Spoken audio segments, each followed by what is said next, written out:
Moon Chinese beef roti.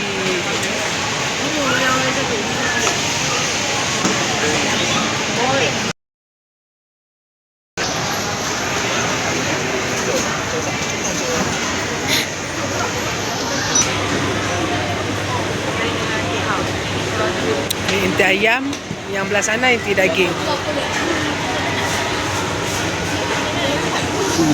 Ini ayam.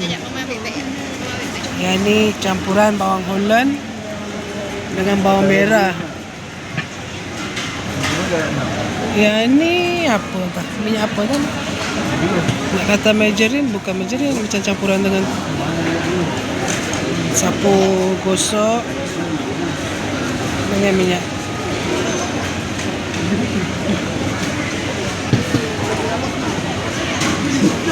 Betul ni serbuk apa? Macam campuran black pepper dengan garam semua white pepper kot. Banyak juga satu portion lagi ni.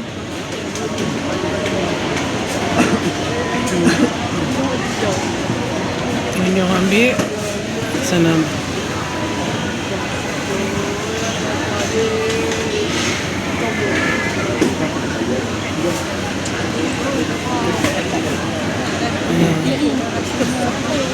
Lepas tu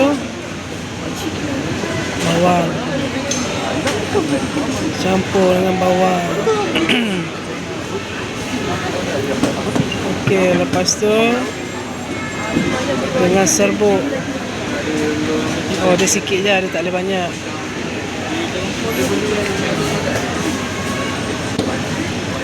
Okey. Lepas tu gulung. Teknik menggulung ni bukan senang. Lipat dulu. Oh. Okay.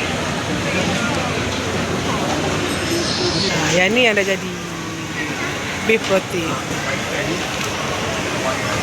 Ada kena tunggu ah. Yeay, kita dah dapat satu beef, satu chicken. Okay, let's try. Okay, dalam dia ni.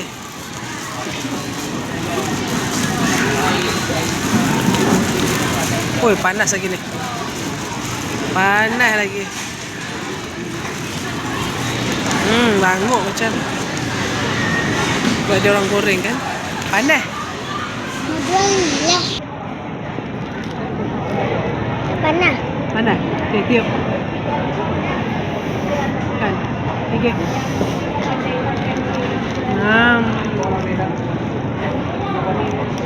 Sedap tak?